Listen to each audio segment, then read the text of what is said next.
Hey everyone, very excited to unleash this supersized, nearly 2 hour journey into the Real Housewives of New Jersey reunion. Before we get to that, I just want to make an announcement that I am going to be offering my next live intuitive reading. This time I'm going to be welcoming Jerry Manthe of Survivor fame into the space, and she's going to be bringing in a question specifically about romantic relationships and understanding the underlying pattern of her romantic relationships. So I'm going to be doing this just like last time. If you are interested in this, definitely send me an email, let me know, and then that way I'll send you information about registration. It's going to be donation based, anywhere from $5 to $25. It's going to go to charity. And as I've explained before, this is a really great opportunity to be in the energy of what I call the work. So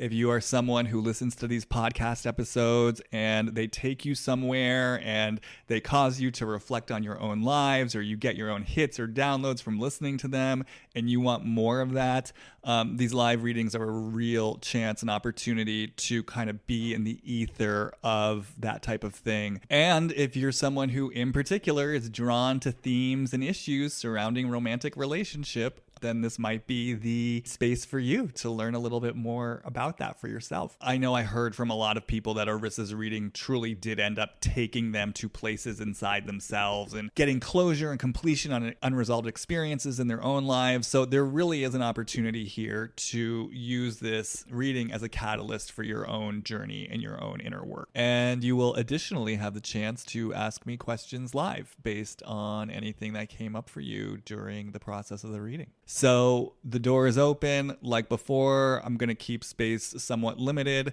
So if you're feeling a ping or you're feeling curious, head over to my website, hollywoodreadings.com, and let me know. Oh, and the details, it's going to be on Sunday, June 19th, 5 p.m. Pacific. All right, everyone. Hope you're doing well, and I will see you on the flip side.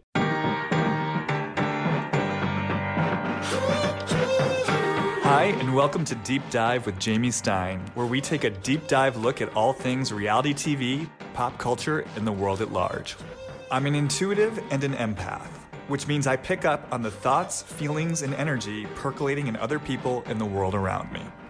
I believe there is meaning waiting to be found at every turn if you're willing to see it. So join me as we dismantle everything from trash TV to high spiritual concepts and learn more about ourselves, each other, and how we're all connected.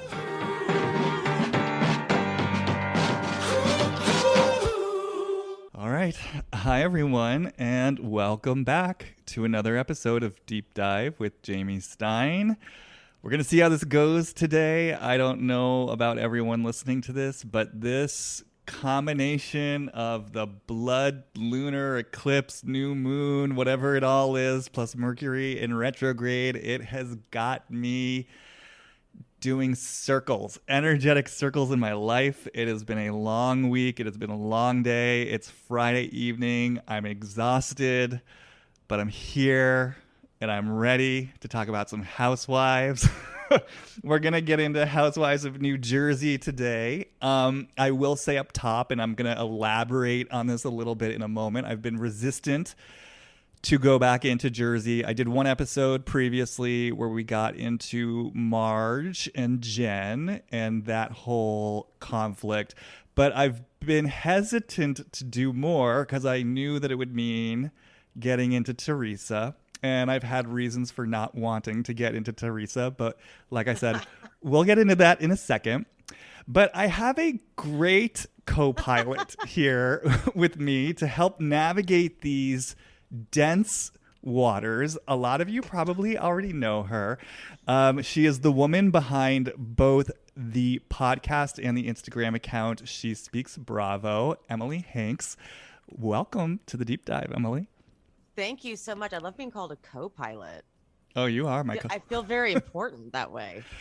You're my life raft right now. I love it. I love it. And I absolutely can't help but die laughing at the thought of being afraid to dive into Teresa. I get that.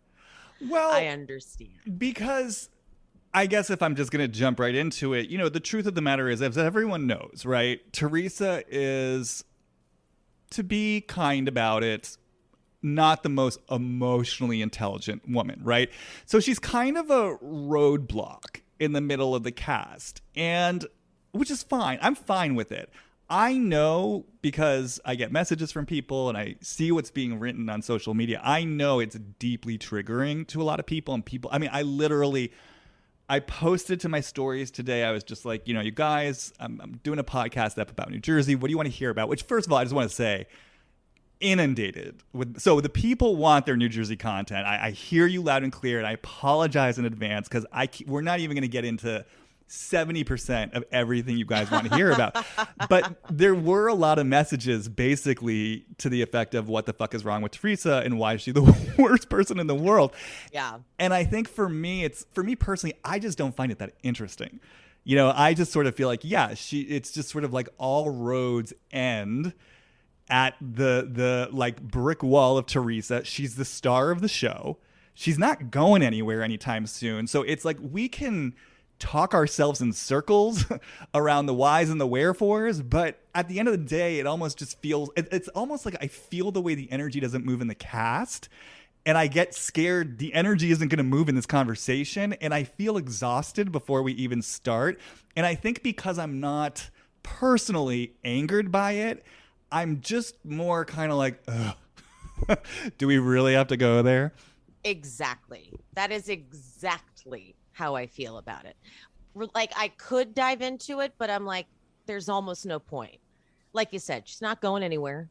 She's coming back. She's going to do the exact same thing over and over again. Although Andy did look, I think this was the first time Andy almost looked scared. He really was like, so you've really learned nothing. Like, you went to prison for your last guy. Like, you're not going to get a prenup. Mm-hmm. This guy just said he lost his job too. So we really need to be concerned here. Like, I could tell this was one time Andy was like, this isn't the same old. He's been through so much with Teresa. Remember when Teresa was going to leave for prison and they had that moment where he like held her hand mm-hmm. and was like, she's like, this may be the last time we do this. And he like almost cried. He like had tears in his eyes. Like, he really loves Teresa. So mm-hmm. I felt like he really was like heartbroken that she couldn't realize that maybe people were concerned, and then was like almost like defeated. Like, wow, well, you're really not going to get it. I mean, and I also want to say too, as uninterested as I am in Teresa's emotional limitations, I actually did really come around to her on the Ultimate Girls Trip. And found her, I mean, I really came around to her, and I really felt her vulnerability.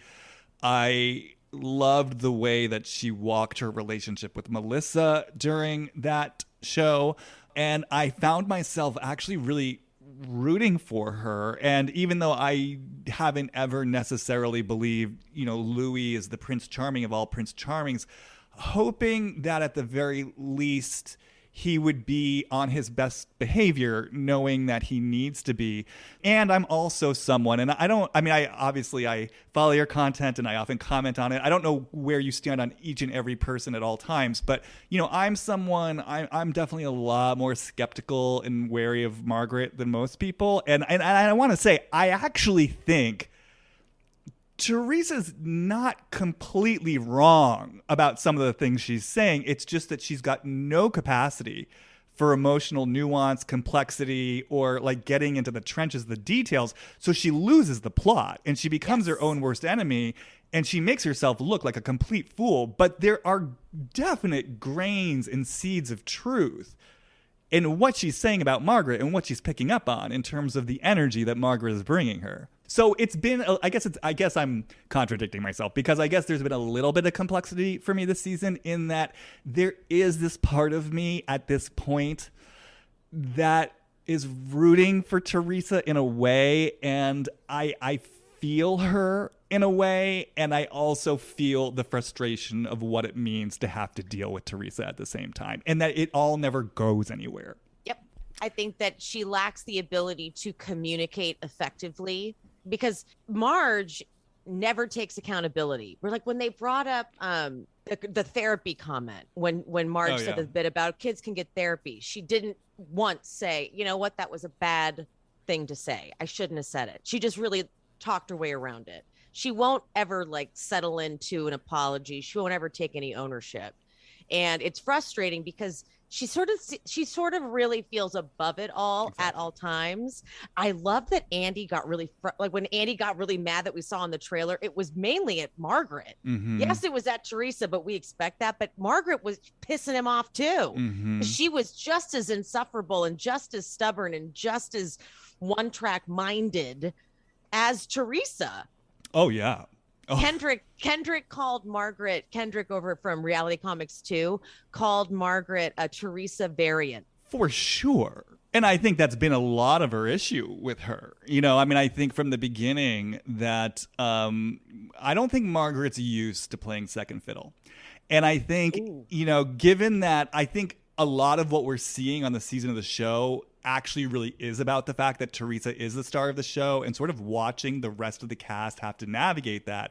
I think for Margaret, she knew from the beginning which side her bread was buttered. If she wanted to have longevity on this show and to be a star, right, that she was going to have to be on Teresa's good side. So from the beginning, we saw her buying the wreath of flowers for Teresa's mom. We saw her throwing Siggy under the bus from the very beginning. I mean, I talked about this last time, but Siggy was Margaret's into the show. She's the one who invited her on that first trip to Boca. And so I've talked about this before, but whether or not Siggy was acting crazy about the cake, which she was, for Margaret to step in there and immediately start making, like, not just trying to talk to her, make her see another side of it, but actively making fun of her, calling her names. Margaret knows how to play this game. And so I think that there's always been a sense for her. I've always felt the undercurrent of this is a woman who's not used to playing second fiddle. She's known she has to kind of play second fiddle to Teresa. I think there's been a rage around that. And then I think that rage has just it's just deepened in the place where Teresa, because people want Teresa, I see this with Melissa too. It's like they want her to see what they do they want her to see how they compromise their boundaries. They tiptoe around her. They do everything under the sun to try to accommodate her. But again, you know, at the end of the day, Teresa's not going to really see it and she's not going to get it. And so I think, when Margaret comports herself in a way that she's not used to comporting herself, and then on top of that, Teresa's not like kind of kissing the ring in even kind of an unseen way. It's even more infuriating. And I think a lot of the rage that we're seeing from Margaret towards Teresa this season is like, I finally get to fucking have my say. Like, I finally get to look at you and say, fuck off, fuck you. And I do feel this kind of flavor from Margaret of, like, with the whole Louis thing, it's your turn. Like, it's your turn. You've gotten away with so much. It's your fucking turn. Exactly. The Danielle of it all was Marge's biggest thing, because Danielle came on the show and came back, and Marge took Danielle on as her bestie, and that just crashed and burned. And Marge was like, Teresa, I need your loyalty to be with me. She really thought she could play that power card. Teresa was like, I'm not going to do that. It drove Marge insane. And then the hair pull, the ultimate betrayal, the ultimate embarrassment. Like, Marge will never forgive that, clearly, because Teresa may have apologized, but Marge will never, ever, ever let it go. She has not got her revenge. I would have more respect for Marge if she could admit, like, listen, this is revenge for that hair pull. And I agree with you. And to your point, but she pretended to forgive Teresa for that. Like, that's the bind that Marge has been in this whole time. Like, if it were anyone else, she would never be forgiving them for that. But she knew, and you could see it. I mean, it made no sense. The way that she glossed it over and was like, well, okay, Teresa, it's fine. I forgive you. It's Marge has had to... She's had to be willing to make allowances that she normally otherwise wouldn't make. And I also think, to your point with Danielle, back when that was happening, the rage I felt around that, again, it was another place where Margaret felt like her good intentions weren't being seen and heard. And so I think, you know, when you go back to her relationship with her mom, and just this notion of like, I try to be good, and you don't see it, you don't reciprocate it. So I think she was already so incensed about that. And then, to your point, then when Teresa doesn't even have her back and Margaret has been given her good intentions, it was just like this double whammy of like, Why don't you people fucking see me? And now you're going to pay the price. And Marge really contradicted herself. Like the finale, when she's like, I was right about Siggy, I was right about Danielle, and I'll be right about this guy. And then she's flipping the script in the reunion because Louis comes out and gives a great performance or whatever he does. You know, he explains it better, explains all the stories, and just is much more relatable and believable. Now Marge is like, yes, I just wanted to give you the opportunity to clear your name. I just wanted to, that's all I was helping you. This was for you, Louis. I'm like, what? Yeah, no, it's so disingenuous. And this is where Margaret always loses me. Look, it is clear Margaret's been playing the Housewives game this season, which is fine. Like she's doing her job. She's bringing stuff out. But to your point, the way that she couches this stuff as if she's taking some high road or she's got good intentions. This Housewives trope of I'm bringing stuff up on camera so that you have the opportunity to shut it down, which I think was originated by LVP back in season 4 with the Mauricio rumors. It's the audacity of that. You've got some fucking nerve to try to pretend that bringing something up on camera is actually a favor for the person so they can shut it down. Because you know what else would shut it down? Not bringing it up on national, not even national, international television on camera. And, you know, you were talking earlier about Margaret never takes responsibility. There was one moment in the reunion where I just was flummoxed. I think it was when she was talking to Jen. And she said something like, she was talking about, you know, bringing out the affair. And she said, I had no idea it would blow up like this. And I had no idea it would hurt your children. And I'm just sitting there like, Margaret, how can you even say this with a straight face? And that's why I'm always saying it's like she plays this game like no one else, and yet somehow manages to squeak by with this air of, yeah, having the moral high ground, being this mensch of a woman. I mean, I'll hand it to her. She's pulled it off because people love her. I love that you don't love her because it's very strange that she's such a fan favorite and people don't notice what's happening. Like, I get that when Jen first came on, like her first season, I had a hard time with Jen. She came on so strong and I was like, all right, girl, like take it down. But she really grew on me and she lived so authentically. And I love the way she called out Melissa at the for the fake storyline and she just nailed her to the cross and just made fun of her for all the selfies she had to take. And I was like, okay, wait, I really like Jen now. Jen puts it all out there. She shows us everything. Granted, she's not going to bring up the affair from 10 years ago because that's 10 years ago. I'm not really someone who thinks that affairs are that crazy. They happen all the time in long-term relationships. So the fact that Marge brought this up like it was some big smoking gun, I still don't see why it had to be brought out other than pure revenge for last reunion. Yeah, no, I think she wanted to hurt Jen. I think she's hurt by Jen and she wanted to hurt Jen. Absolutely. Yeah. And so she's trying to spin it like, you know, because you run around saying you have a perfect marriage. And I'm like, I don't really know if Jen says she has a perfect marriage. By the way, okay, I already did a whole episode defending Jen, so I've got to keep this brief. But I cannot deal with the revisionist history that they use to scapegoat this woman. Jen, her first season, yes, did she come in talking big, talking large? Was it annoying? Yes. And you know what? She got called out on it. And over the course of that season, her first season, it was part of her story that Bill was dismissive and treated her like a second-class citizen, and it was dealt with directly. They talked about it at the reunion. It was a first step in them brokering something new in their marriage, and I'm sitting there like, this she has put it out there from the beginning. This marriage was never presented as completely perfect because part of their storyline was his sort of unwillingness to really treat her as an equal partner from the beginning. Because remember, like her going on the cast trip was some huge deal. He was like, I don't like it. I don't like you going on vacation. She's like, well, I'm going. And it was a huge deal that she defied him. That's why I'm like, Marge, what are you talking about? She hasn't been like, all she did was say, and to be fair, I was really grossed out by the way Marge made a joke about how affairs are funny or whatever. I thought that was really tacky about how she was like, oh, you know, he had to wash the stench off me, or some of us are mistresses. I don't know. She really did I get it. She was trying to be funny. she was just being Marge. She's kind of got that menschy humor. But even I was like, that was a little classless, especially since Jan's kids don't like her and already are like kind of upset. I don't know, just felt insensitive, but that's fine. Jen really takes it to the next level because she was going over the top at the reunion.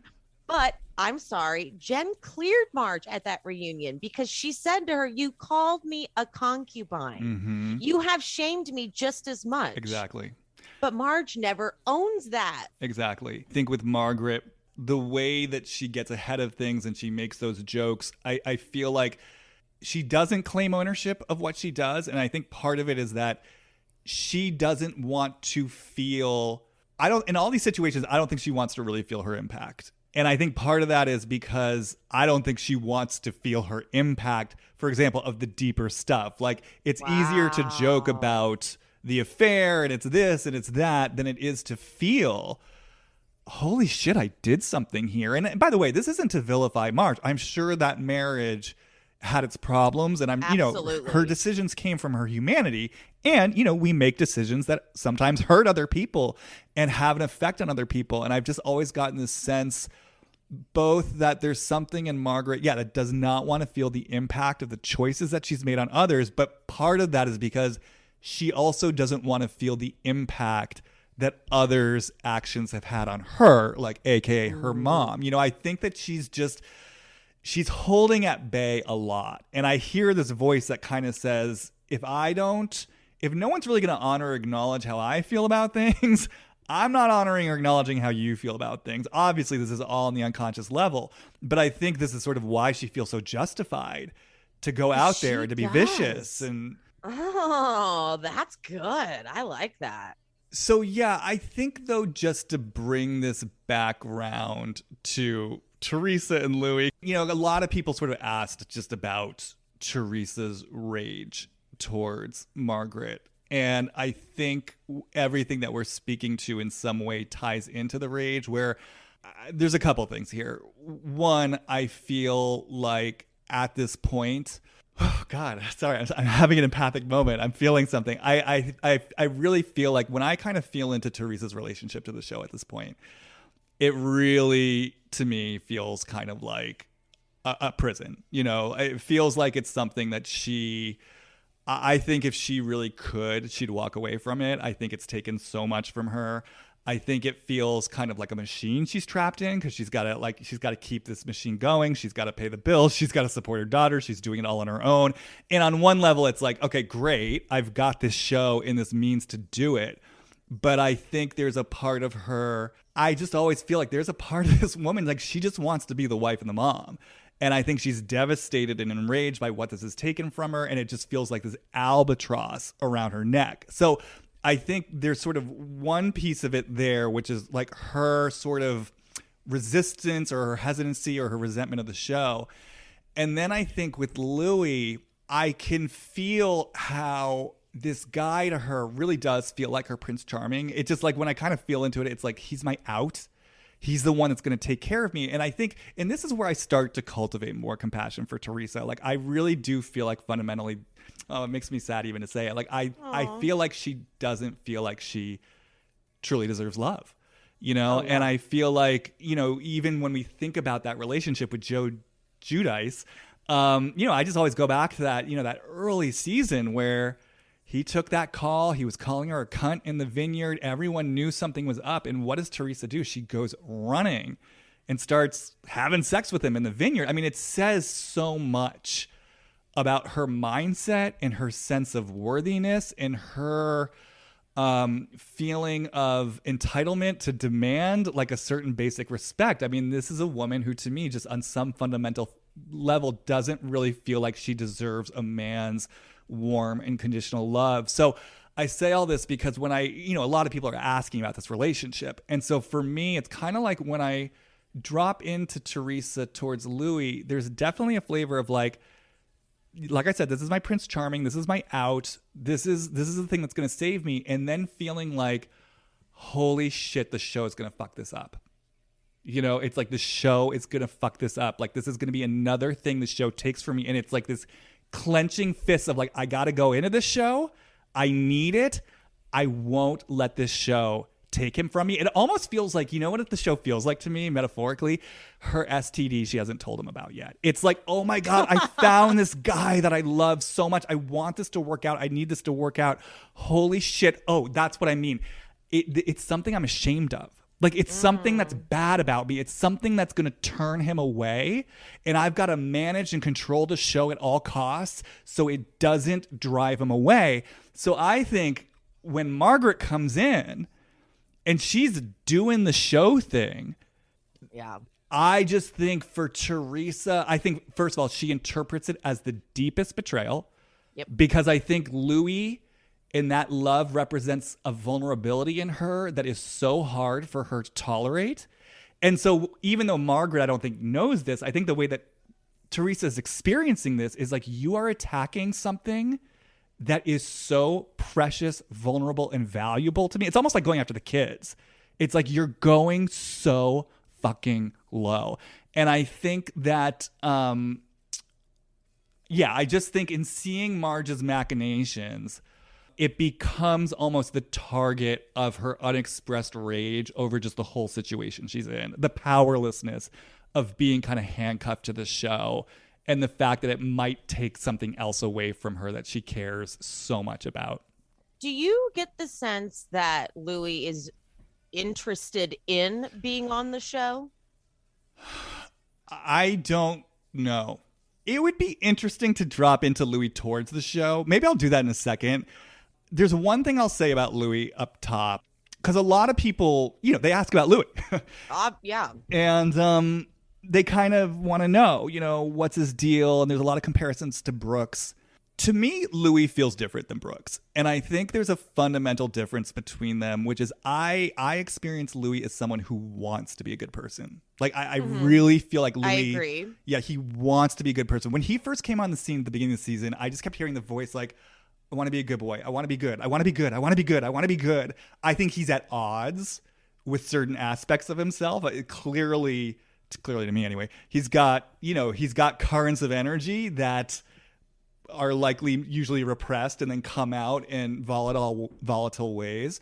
But I think Louis wants to be good. So he feels like a guy who's in inner conflict, whereas Brooks to me never felt like he cared about being good. Brooks just felt that like... totally makes sense. Mm-hmm. Yeah, he just felt like he was out for himself. Brooks wanted to be a con artist. Brooks liked that lifestyle. He has no intention of changing, as where Louis does feel like, which is kind of what makes him more dangerous. Like, he has every intention of being a good person, but maybe isn't capable.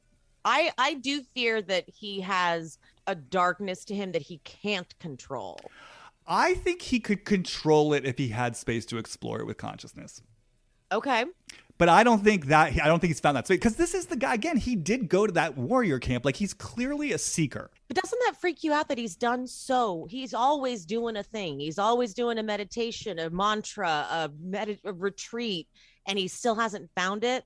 Well, it makes me feel bad for him, because I think this is the state of the... I mean, look, I come across this all the time in my work. I think it's hard to find places and spaces that will hold space in a non-judgmental way for strong, powerful energy, which, by the way, might be violent, like for his violent energy. You know what I mean? Like, Louis very well, I mean, it sounds like, based on the reports we get, he's got violent energy in him. By the way, I'm not condoning that. I'm not saying like, okay, great, go and have like a scary emotional outburst with your girlfriend. I don't know what he's doing. Or, go have a road rage incident. But what I am saying is, if I were working with Louis, I would want to give him space to express that energy with an intention for learning more about it. Where did this come from? What's getting triggered in you? Because my feeling about Louis, like the best way I can kind of explain it metaphorically that I think more people can relate to, it's like, let's say you got a message around just your basic anger, when you were younger, it got turned against you, or you were gaslit in some way. Like, you expressed anger about things you should be expressing anger about, and your parents are like, oh, look at you, whatever. And so you learn, or you pay a price for it, right? So you learn to suppress it. Then what happens? The more that you hold back your anger, the more it accumulates, and then it builds and it builds, and then there's some instance, right, where you explode, and it's not proportionate to the situation, and you say hurtful things, and then what happens? You're like, holy shit. I have so much shame. I made a mess. This confirms my worst idea about myself, which is I'm this horrible, angry person who has to hold all this back. So let me just like push this all back down, and then it's just going to repeat itself, right?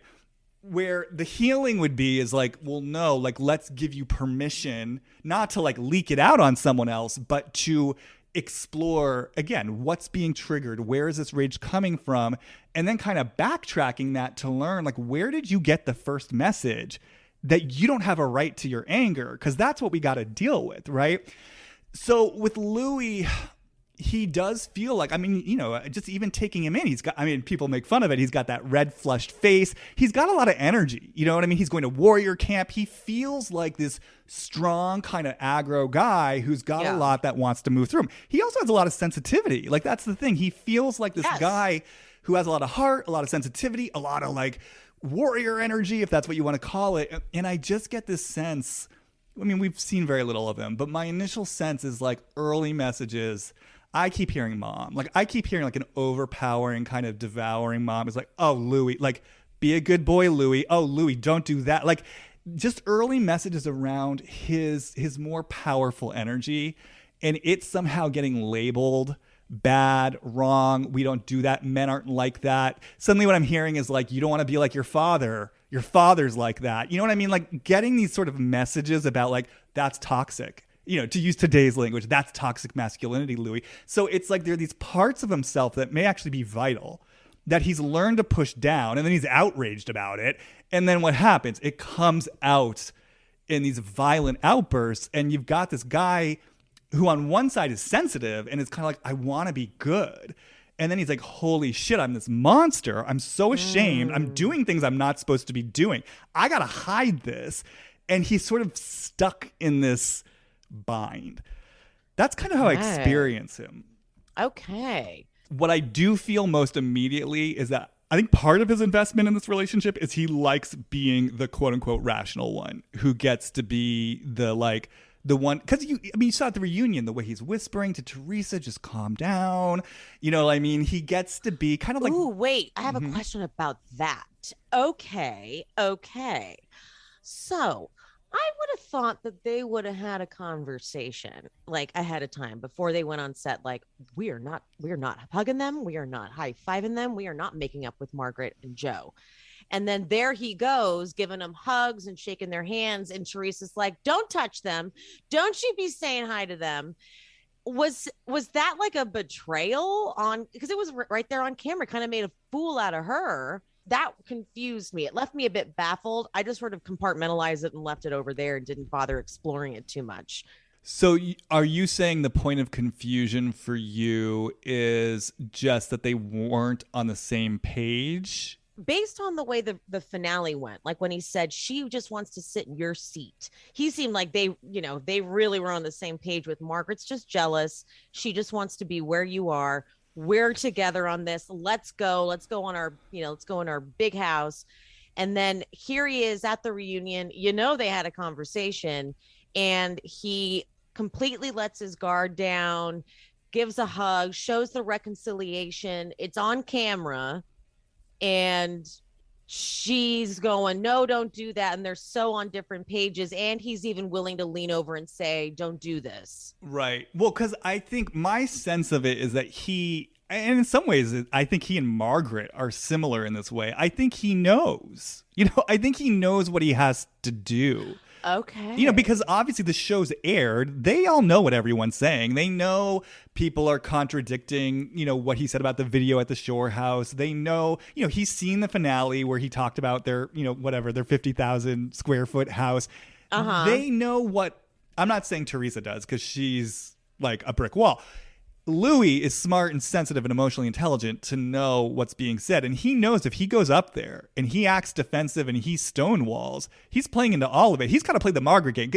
Like you were saying with Margaret, like she's suddenly, oh, I didn't mean it and I didn't know. And if I had known, Margaret knows what people are saying. You know what I mean? So I think they're both covering their bases. I love that. I think that's exactly what it was. Ooh, that just gave me chills. I think that's exactly what it was. And Teresa just like She doesn't even understand that concept. She's like, don't touch her. Yeah, she doesn't. And I think he knows that the leverage he has in the relationship is, her deep, desperate need for his love. So even though I'm sure there are ways, I mean, he is kind of emasculated and small, I think there is a power that he also has. And she's not going to turn that rage on him. Right. So he manages her. Oh. And so that's going back to the point I was making. Interesting. I think part of him likes managing her because if there is, if in some ways like all couples mirror aspects of each other to each other, right? I don't think it's an accident that he's with Teresa, who's this volatile, passionate woman with her own relationship to violence, by the way. And so it's almost like if he's at odds with this fire inside of himself, he gets to be the rational, sane, in control guy who's like, oh, Teresa, I take care of Teresa. And not only am I taking care of Teresa, I'm taking care of like this powerful reality star. Like I'm the wind beneath the wings. I think there's like a charge he gets out of that because it proves something about himself, right? I'm the good guy. Also interesting too, because he's had, admittedly so, nothing but toxic relationships. And so here he is with a woman who's notably not a very like level-headed person, and he's selected her, but she's obviously on her best behavior. Like you said, she doesn't want to show her worst sides to him. She's managed under his spell. Well, I also just don't think she directs that towards the men in her life. Like, did she ever direct that towards Joe? 100%. Good point. Very good point. With Joe, we wanted her to get mad at Joe. Mm-hmm. We wanted her to direct some of that anger towards Joe. She never did, ever. So you're right. What I think is really interesting, because you brought up past relationships, I think. What I was really struck by thinking about it today, obviously, I don't know a lot about Louis' past relationships, but I know at least one of them was that therapist, I guess, who now specializes in narcissism and is running marathons. But what struck me is what I know of her, she feels so different energetically than Teresa, in the sense that obviously if she's a therapist, she's got some amount of emotional intelligence and she's got some amount of like being able to have articulate conversations. Right. So it's interesting to me that Louis might be making an energetic pivot with someone like Teresa, and kind of what that means or where this fits into the whole pattern of things. That's a really good point. That's a choice. Mm-hmm. It's like simpler almost. That's kind of why it was when I was watching Girls Trip, and I mentioned this a little bit earlier. I mean, it was part of my hope, but also maybe a sense, a precognitive, intuitive sense that even if this guy has been like a really shitty guy with women in the past, that in this instance, because he is smart and he kind of knows what he needs to do and to say to make things look good, that he really might be on better behavior in this particular situation. And that with someone like Teresa, who I have to imagine isn't going to challenge and trigger him in the same ways that these past girlfriends did, he might be able to do that. Like there's something safer about her, right? Because isn't the other ex is a doctor or something, right? The one who's now dating David. Oh, is she? I don't know. I think she's in the medical industry. So yeah, basically Teresa is definitely a different energy, a more simple-minded energy. Yeah, like an old school Italian wife mom who just wants to serve the man anyway. Like he's probably loving that, actually. And I fell from Teresa too, like from the beginning of this relationship. I just feel it's part of her that wants to be taken care of. Like I think she wants to be taken care of. I think that's the thing about Teresa. I mean, her story is so compelling to me, right? Because she's the ultimate of, I went from housewife to the powerful breadwinner. But whereas someone, for example, like Tamra, who I think stepped into something in a really empowered way, I just kind of get the feeling Teresa could take her leave being the powerful breadwinner. I don't think she really cares about that. I don't think she wants it for herself. I think it makes her feel sad and alone. I think there's a part of her that just so deeply wants to be taken care of. And yeah, I don't know. And that, even saying that, it just brings me back to Brooks. It's like, because I know people make the comparison with the affirmations, but it lands a little differently with me. Like with Vicky, it feels like she's such an independent and sort of powerful and empowered woman that it lands wrong, her infantilizing herself in that way. And I'm not saying that, what's the word? Like in an ideal situation, Teresa's infantilizing herself, but there's something that almost feels a little bit more, just a little bit more organic about that kind of relationship dynamic with Teresa and a man, if that makes sense. I get it. You know, I've actually said, and I think this would be such a nice gift to Teresa, because the cast often gets accused of just writing on Teresa and letting Teresa be the storyline. I would love it if they would give Teresa a spinoff and let Teresa have a nice year of just surrounding herself with nothing but people she wants to be around, and like give her the paycheck to go do her spinoff, and the rest of the cast can show up and try to make an interesting season. And if they don't, then guess what? They got to reconfigure that cast, and they can bring Teresa back, and she can be more of the head bitch in charge again. I know they won't do it, but it would just be like a nice gift to Teresa, because I agree with you. She seems so exhausted. She hates filming. Like when she showed up to that tree thing, she was like, I don't even want to, I'm going to just like guide you guys off a cliff. Like, I don't even want to do this. So I can tell she's only there because she needs the money. Give her a spinoff, give her a wedding special, give her some money. Like Bravo owes it to her. The woman went to prison and you filmed her coming out of prison. Like, you're crying out loud. She did not miss a day. She didn't take one day off. She got out of prison and filmed. Cameras were there in her house. Like, give it to her. Give her a wedding special. Give her another year, like a Love Bubble spinoff or whatever. I won't watch it because I wouldn't be able to handle it, but people will watch it. People will love it. I kind of felt like part of the reason why she felt so different on the girls' trip was the fact that, yeah, she didn't have to carry this one on her shoulders. It wasn't riding on her, on her personal struggles and her storylines. And it sort of felt like the first time we got to experience Teresa relaxed. But not just relaxed, because obviously she was relaxed maybe the first two seasons, but relaxed also having gone through that whole humbling experience that she's gone through. And yeah, I got to say, as someone who never liked her, I loved her on Girls Trip. I really was so touched by the way she showed up to that, whatever you want to call it, that journey. I agree. When she went in to cook, when she went in, was cooking with everybody in the kitchen, and she just seemed so warm, and I agree. It showed. Unlike Kenya, who everyone was like, Kenya really won me over. I'm like, I don't understand. Oh my God.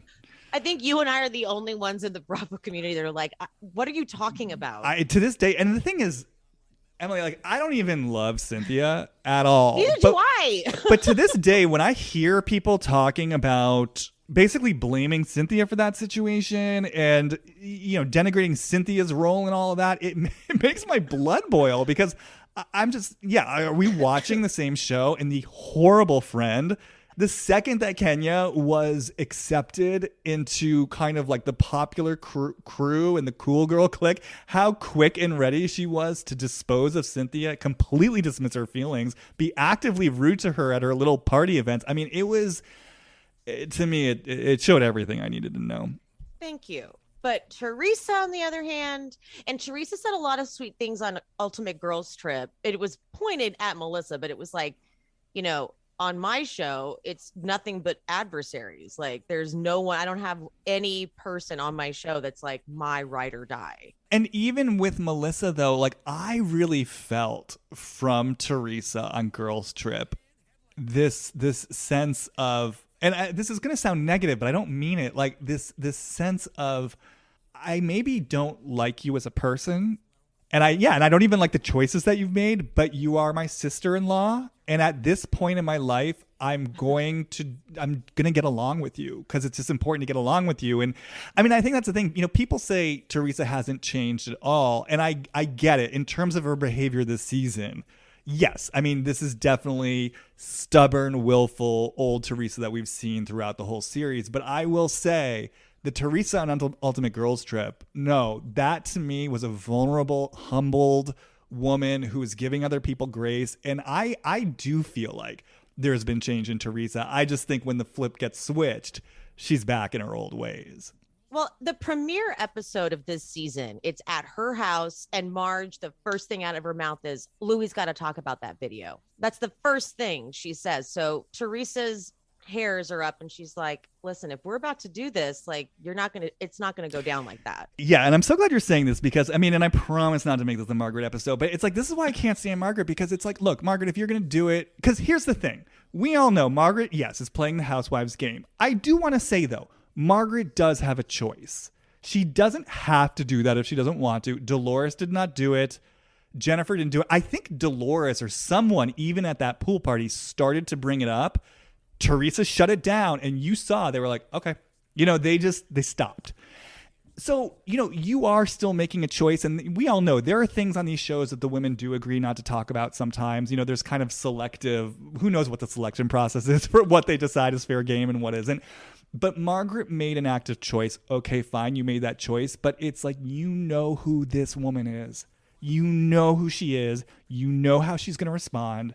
You know. And then not only that, but I feel like, and I'm not saying Teresa's rational or reasonable, but I feel like Teresa made it really clear. This is what I'm asking of you. If you want to be good with me, this is how you do it. And Margaret wouldn't drop it. So, look, Teresa's responsible for her own actions. I'm not saying it's Margaret's fault how Teresa responds, but I'm also not going to sit here and sort of indulge Margaret's pity party when she knowingly was stirring up shit for the sake of the show, knowing who she was dealing with. It's like, and that's where I agree with Teresa. It's like, you poke the bear, you're gonna get bit. And she baited her, got the response she wanted, and she's like, she should be fired. It kind of had that energy. It's like she poked at her, got the response, and then was like, you don't do that. You don't get physical. You don't do X, Y, and Z. I'm like, first of all, you're on Jersey. They always get physical. And you pushed someone in a pool. Yeah, like, Margaret, you have no room to talk about None. getting physical, okay? Margaret really glosses over all the things she's done. Margaret, there is a laundry list of things you've done. By the way, Margaret, you poured water on Danielle's head prior to that. You also then, after you push this guy in the pool, which I want to say, I know everyone loved that moment. When I watched that, I was like, you just pushed someone in a pool. Like, and you know what it is, Emily? It's like, you know, I think about, for example, Tamara throwing that glass of wine at Gina Keogh, right? At least that moment, I could feel Tamara's rage. That rage was real. Now, maybe there was some awareness of it being a great TV moment, but it was still coming from a real fucking place. Margaret, on the other hand, that just felt to me like a made-for-TV moment where she was going to have her time to shine, push someone in the pool, which, I mean, I don't want to be pearl clutchy about it, but he could have gotten hurt. I mean, that's not that. It's just so extra, right? And then the very next season, that guy you pushed in the pool, he's getting a divorce, and you insert yourself into the middle of his divorce and invite him over and say things like, we're not letting you get back together with her, which, again, you know who you are dealing with. You know Danielle is fucking nuts. Why are you going around doing things that you know are going to incense her? No, Margaret makes me crazy too, because she will always act above it all. And when you bring it to her attention, she goes, oh, and she just glosses right over it. And somehow Andy doesn't hold her feet to the fire. You know, I got to say, you know, I hear a lot of people talk about like Andy's favoritism, and I don't know, for whatever reason, I just never pay much mind to it. But this reunion, this last part was the first time I was like, oh, I actually think he really doesn't like Jen, because at all. You know, Jen was making all the points, and, you know, I mean, everything she was saying. I mean, don't even get me started on the fact that Frank clearly told Bill gossip about the woman that Evan was, quote unquote, allegedly cheating with, and that is what Jen was responding to. That Frank then made the choice to go on camera, which, to Jen's point, if he hadn't done that, none of this would be talked about. He, for some reason, in his, like, I don't know what's going on with Frank, he decides he has to go on camera, talk about this, but lay it on Jen's feet. Jen, very understandably, is trying to get clearance on this because everyone in this cast has been pointing a finger at her saying, you're horrible. And that's what chaps me about it. It's not even just that they're scapegoating Jen or that they're like letting Frank off the hook. It's the vitriol with which they point at Jen and say, literally, Evan saying, you're a bad person. The vitriol with which Margaret says, like, you basically are a bad person. And Frank is letting her flounder. Frank is just watching her like, I don't know what you're talking about. Frank, it's not even that big a deal for you to say, like, look, I was just being stupid and saying the girl that they're all gossiping about is the one at this gym. He wouldn't let her off the hook. He would not take any ownership for it. He's a little slimy one this season. I was so mad at him at that reunion when he was talking about Paulie and it was making Dolores mad. And I've never seen Dolores's face like that. Well, let's just be clear. I mean, look, Frank's a charming guy. I think it's been clear for a while. He's not a good guy. Like, this is not a good guy. I mean, first of all, cheating on his pregnant wife. And then we learn, I guess Dolores gave him some ultimatum that he wouldn't even, live up to call the woman and call it off. Has never lived with his children before last season on TV. They're both 20 somethings. Has been disbarred. I mean, disbarred. And then he bragged about how he would go to massage parlors, or did he own massage parlors? Why does he never have a house, by the way? He's always living with people. Well, also, can we talk about the fact that this decision to live with David clearly hurts Dolores? And she's just got to deal with it. And now he has the audacity to be making fun of her new boyfriend because he won't be friends with Frank the way he wants. I'm so glad you're bringing this up because when Frank, very self-righteously, basically was complaining, hey, I invited him out to dinner to have the conversation to get to know each other. And I was sort of sitting there thinking, if I were dating someone and an ex presumed that we're supposed to have dinner as if I'm supposed to get clearance from this guy, I'd be like, hell no. Who the F is this guy? I'm not having dinner with him. It's like they've had such unhealthy boundaries for so long, and it's been so glamorized on Housewives of New Jersey. Like, oh, get back together, you two. We love Frank and Dolores. That he's unaware that it's completely unhealthy, and Paulie is actually being healthy by saying, I'm going to get to know Dolores a little bit more before I go out to dinner with you and worry about being your friend. There's something that's, oh God, yeah. I don't know. When you just said that, I just got this hit of like, the collusion that Frank enjoys with Dolores's boyfriends. There's something sort of sick there. It's he enjoys colluding with them, and somehow, I don't know if I want to say leaving her on the outside, but there's something that happens there that's not just fun and games and innocent. I've never felt that before this moment. You seem to have. When he said that, it really pissed me off. When she got so mad, it said something, because I get it. All he said was, he looks like Buzz Lightyear, which is kind of a compliment. And I was like, and kind of accurate. But the way Dolores got upset, I could tell it was because this is something deeper. Like, she was like, no, this is different this time. This is something we weren't supposed to talk about on camera. I could tell this was private. This isn't their typical shtick that they do, these two. And so when his explanation was, I invited him out to dinner, because this is how it works, where it's not easy to get to understand this dynamic. I'm like, or he's just dating Dolores and needs to get to know Dolores. He doesn't need to get to know you. You're not a package deal. Exactly. Like, why is there any demand that he understands the dynamic? That doesn't matter. He needs to just get to know Dolores. And clearly he's healthy minded and not Jersey. He's Irish. He's like, I don't understand all this stuff. So I'm just going to get to know this new woman. I'll get to know you later. And I guess Frank went on, I think it was two teas in a pod, I know it. And said, it's like my favorite guilty pleasure. Oh, is it? Oh God, do you listen to it? I only watch the clips on Instagram that they post. Guys, is it good? Is it really good? Well, define good. I mean, what I think is brilliant about it is that what Tamara and Teddy have done, what no other housewife has been willing to do, which is to lean into talking about the housewives. So what you get are two former housewives who are watching the show from the perspective of former housewives. So I do find it really interesting just because they have insight into the machinations of the show, into production, and then also just access to the other house. Like they can just go and DM and text and ask questions. So it's interesting from that behind the scenes perspective. And then there's also just kind of a train wreck quality to it where, I've come to love Tamara, which I never would have believed I would have said that 10 years ago. But I love Tamara, but God bless her. She is who she is. Like she will revise history like no one's business. She can barely remember what's happening each episode of the Housewives. It's just classic Tamara. And then you've got Teddy. Because a lot of people's objection to it is Teddy is so annoying. And by the way, I went into this being like, I don't know if I can handle Teddy. I don't know if I can handle Teddy.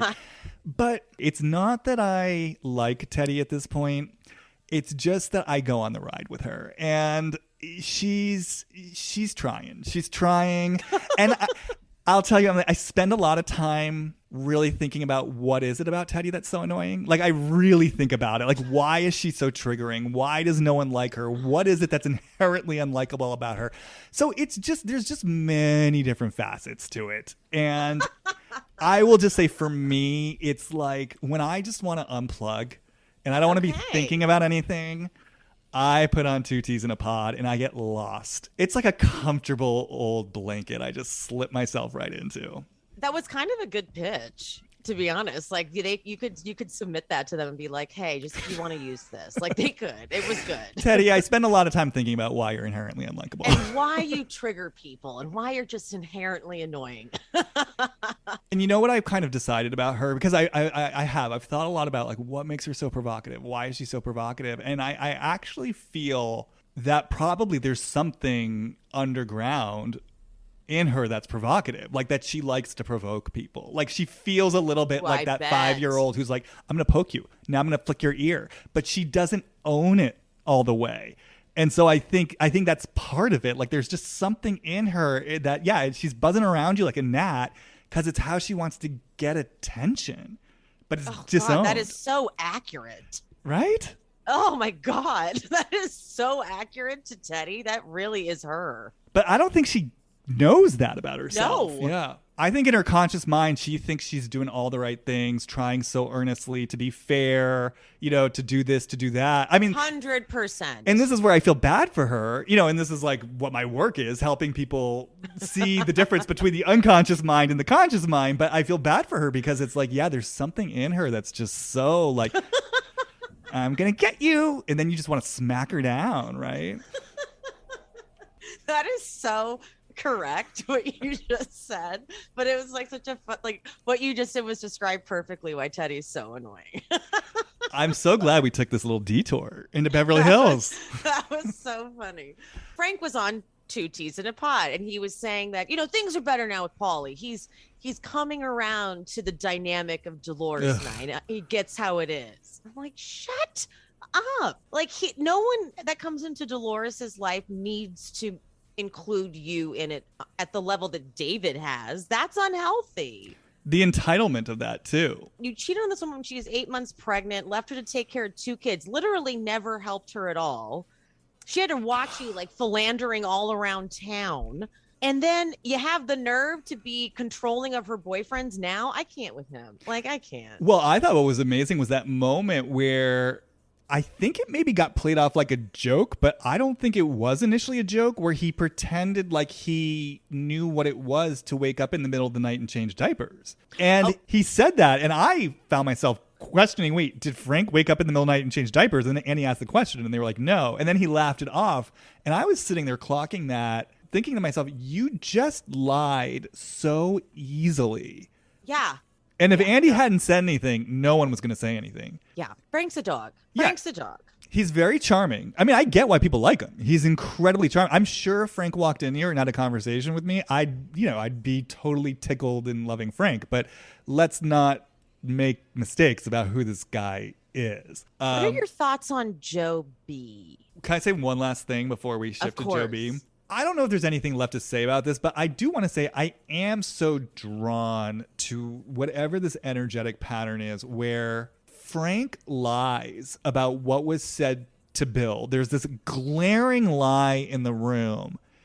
And the way that gets shuffled aside, it's swept under the rug in service of this rage that moves towards Jen. It's so jarring to me. Again, not even just that they're sweeping things under the rug. It's that then they feel okay to blame this woman for other people's lies and also feel quite justified in doing so. They were screaming at Jen, screaming, all of them at Jen for digging.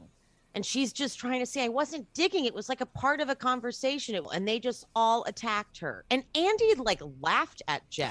Oh, that's what I was going to say earlier. Yes. So this was the first time that I consciously clocked Andy's favoritism. And you know, I've talked before about how I think part of the reason why Jen triggers the other cast members is she will make very visible, I think, a lot of what they try to hide. So whether it's Jackie prides herself on being, you know, wealth whispers, and then you've got ostentatious Jen, who's like, you know, nouveau riche. You know, Melissa's so savvy with the way that she engineers like her place in the show, whereas Jen will just sort of be messy and sloppy about her desire for fame. You know, it's just like she just kind of makes it so visible, and I think that triggers people. And I was wondering after this reunion, is there something there for Andy around that as well? Like seeing this quote unquote thirsty woman who's just kind of out there as a mess, and whether that triggers something in Andy, who I think pretty aware of how he appears and operates. Just a little something I'm throwing out there. I would agree with that, because even when she goes on Watch What Happens Live, I think she was on, I want to say it was this season, and she got pretty drunk, and Andy was not having it. Oh, really? He was just blatantly annoyed by her, but which happens on Watch What Happens Live. Like, Andy will be visibly annoyed with guests at times, and he was very annoyed with her. She was sloppy drunk, though, to be fair. She was by no means put together. Like, Jen is. That's why when Dolores said, you are sometimes hard to defend, I was like, you are, Jen. If you don't know that about yourself, like, you are a little difficult to defend at times. Oh, totally. No. And that's what as someone, look, I've loved Jen from her first season, but no, yeah, she's not a blameless woman, and she is her own worst enemy. For me, I just kind of love anyone who kind of owns who they are, is willing, in contrast to Margaret, is willing to say, yeah, I did that to try to hurt you because I was hurt.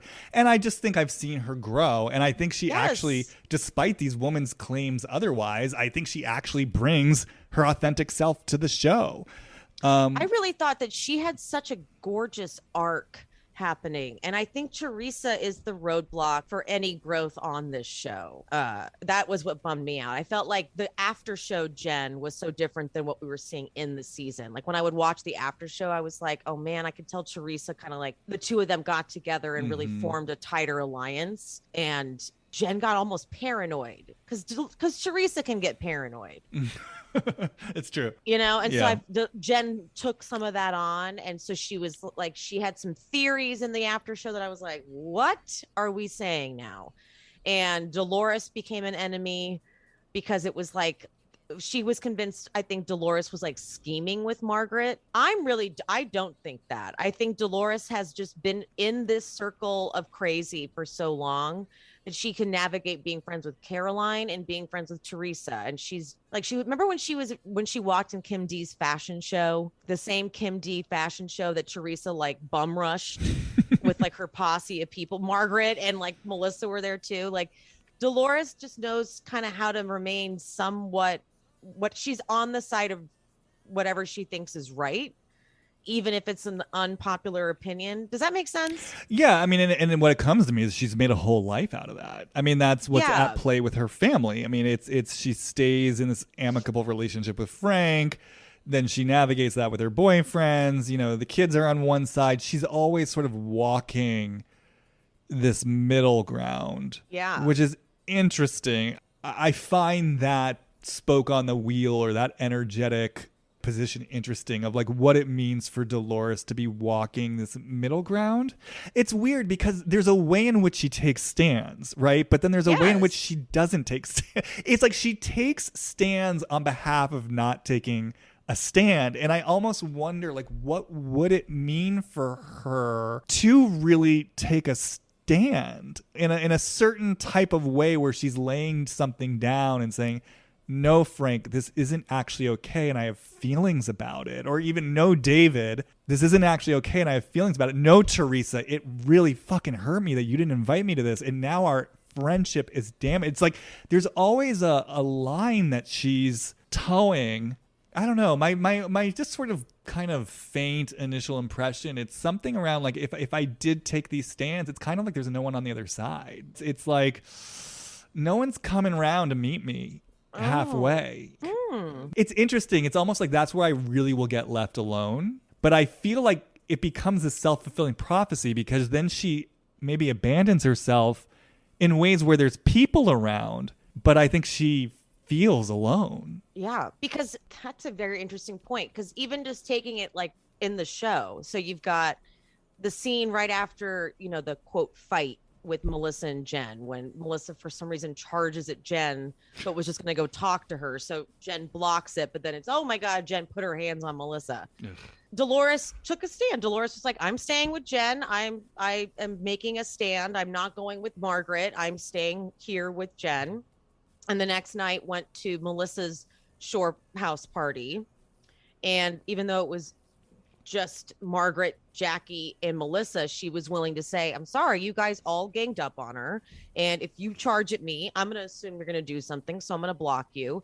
And she was willing to be like the only person standing up for Jen, but still at the party and still with them. So kind of alone, but still like taking that stand. Yeah. Interesting. Yeah. And then just even when I brought David into it, like that really jumped out at me. Like in that relationship, right? There was so much that she was tolerating and not taking a stand for or about. But then that's what I mean when I say she'll take a stand about not taking a stand. She'll take a stand with the friends in her life saying, don't you question my relationship and da da da da da.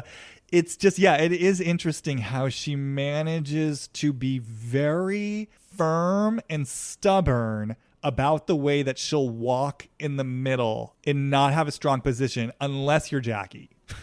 Which apparently that, but isn't it interesting that what set her off about that was the accusation of you're not being a good friend to Jen. So there's obviously something in all of this about what it means to Dolores to be a good friend, to be a good wife, to be a good girlfriend, to show that loyalty. And yeah, somehow it seems bound up at the expense of her own authentic expression. Yeah, I don't even know if she knows what her authentic expression is, or if remaining neutral is her authentic expression almost. Well, it reminds me of like when I explored this with Lisa Barlow. Like I feel like there actually probably is an authentic place in Lisa Barlow that likes to see all sides of a situation. Like I think if Lisa Barlow were like let's call her fully integrated, I think that she's probably someone who wants to see the complexity in all sides of something, but in the place where she's not walking with that completely authentically. Instead, it becomes this distorted version, which is like, I'm talking out both sides of my mouth. I'm saying one thing over here. I'm saying one thing over there. I mean, Dolores and Lisa are completely different energetically, but I feel this little bit of a similarity of just that voice that kind of throws up your hands and says, I'm not choosing sides. I'm not getting involved. But then somehow you're like right there in the middle of everything and you're sort of almost betraying everyone all at once. I don't know. It's do you know what I mean? Yeah. It's the betraying everyone all at once thing. That's what ends up happening. It's like people really want you to take a stand on their side so they know where you stand. The neutrality really pisses off a Housewives cast. Mm-hmm. They don't like that. They need to know where you stand on the issue, and it needs to be one side or the other. Right, because I feel like what Lisa Barlow would never do is just to say something like, I mean, to be honest, the whole Salt Lake City cast would never do this, but like to say, Jen Shah, the truth of the matter is I have questions. I don't know what to believe. I'm still willing to be here with you and for you, but like, I don't know, or Mary, yeah, people are saying things. I don't know what the truth is. Like, I'll be here and listen to you, whatever it is. Like, she won't just come out and kind of own whatever it is, that she has questions, that she has doubts, but that she's also willing to hold space for the bigger picture. And I kind of feel like it's the same thing with Dolores, where it's like she won't say Teresa, you're acting like a freaking lunatic. I love you. I'm here with you, but you're acting like a freaking lunatic. Or David, step up and be a man. You know what I mean? I love you. I'm here with you in this relationship. And so it's like, I think that's the connection I'm making. Dolores and Lisa, to me, they both feel like women who are at their core willing to hold space for like deeper levels of humanity and complexity, but in the place where they're not willing to really be honest about what's coming up from them in different situations, because they think that's what it means to like hold the middle or to be a good friend, because they're scared of like, the loss of connection or what's going to come at them if they have a strong point of view. They end up just kind of, walking this sort of strange middle ground that doesn't feel totally authentic, even though I think they both do have an authentic relationship to the deeper complexities of people and relationships. That made me miss Lisa Barlow. I miss her. That made me miss her so much. Don't narrate me. Don't narrate me. But what's so interesting to me, going back to Melissa, what was so interesting, you were talking about like the way the women scream at Jen. Well, you mentioned when Margaret had called Jen a concubine. And I was so struck by that moment in the reunion where Melissa suddenly said, don't act like calling someone a concubine or talking about a mail order bride is the same thing as calling someone a slut or a whore. It's like, she was like, it's driving me crazy that we're even acting like these are equivalent, which I thought that to me was one of the most striking moments, because for me, absolutely those are equivalent. Like, absolutely those are equivalent. But Melissa had so much conviction in that moment that I realized, oh shit, for you, this is really true. You really believe that being called a slut or a whore is much worse than calling someone a concubine or a mail order bride, which I just thought, first of all, that was just interesting information, presumably about their environment and their culture. But it also helped me to understand, okay, like, as much as Melissa pisses me off with how charged she gets around Jen, it finally clicked in me. Melissa truly believes Jen is doing worse things than the other women. I don't think I really understood that before. Wait, so you really think she genuinely thinks that Jen is doing work? Okay, she's okay. That's so what she said. Not clocking, and she's okay. Yeah, you're right. I mean, that was the statement she said. She said, let's not pretend that calling someone a concubine or a mail order bride is as bad as calling someone a slut or a whore. It's just hard for me to wrap my head around. It's like hard for me to wrap my head around that these people don't see their own hypocrisy. Well, that's what I'm saying. I think for me, because I was looking at it from a bird's eye view for so long, I just assumed there was some level of awareness on their part of the hypocrisy. Yeah. And that was the moment where it suddenly, and of course, now that I'm saying it, it makes so much sense. Like, we're all lost in our myopic viewpoints and we all have blind spots. And certainly most of the people on these reality TV shows are not people who are known for their heightened level of introspection. And so that was the moment where it clicked, where I just realized, holy shit, Melissa really believes this. And again, it starts making me curious about that culture. We could say in Jersey, the Italian American culture, that, obviously we know there's a lot of slut shaming in there, but the degree to which that, I guess that's been so internalized by her that she really sees these things as not equal things at all. So were you going to ask something about Joe Bonino? Is that his name, Joe Bonino? He creeps me out. I don't enjoy his energy at all. Does he know that Marge, he's got to, like, there were so many scenes that Marge did, like when she finds out when they're in Nashville, she finds out that Teresa's saying that Marge is the reason all these rumors are coming out about Louis. She goes over, she has a scene with Joe on camera, and she's like, can you believe she's saying I'm the one that's putting out all these rumors? And Joe doesn't even do a convincing job of saying, like, I can't believe she'd even say that. Like, he kind of like darts his eyes around. And then in the after show, he does an even worse job of saying, he's like, Marge doesn't have the time to do that, to even say that she would, that's just, it's ridiculous. Like, Marge isn't. Meanwhile, in the exact same after show, Jackie said that Marge wakes up every morning, has her coffee, and is like paying attention to all the gossip in Jersey.